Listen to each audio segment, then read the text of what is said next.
1902 het Kenneth MacArthur na Potchefstroom toe gekom, die ou wat die stadion na vernoem is. Ja. Hy het aangesluit by 'n eenheid wat bekend gestaan het as die South African Constabulary. Kenneth MacArthur het baie goed gehardloop. Hy het in sy lewe aan 6 marathons deelgeneem, waarvan hy al 6 gewen het. Sure.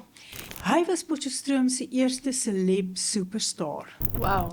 Daar's goed opgeteken oor hoe die meisies flou geword het as hulle hom sien. En hulle, in Stockholm spesifiek, het van die girls van Stockholm daar op gaan afgeloop in die hoop om hom te sien. Hulle het onder sy venster gaan staan by die Lucieshuis waar hulle gebly in Stockholm en hulle het vir hom gesing.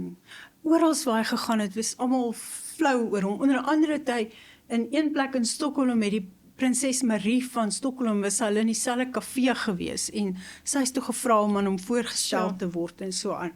Toe hy in Potch aankom het hulle 'n groot storie gemaak. Hulle het tot 'n, nou ons praat van 1912, 'n rolprentkamera daar gehad. Sure. Sy trein sou hier rondom 1:00, 2:00 die middag opgedaag het, want die mense was al van 9:00 af op die stasie om vir hom te wag. Net die mense wat oud en siek was, het nie stasie toe gegaan nie. Verder was almal by die stasie Om die gewees, man te ontmoet. om hom nou te verwelkom ja. terug in Potch.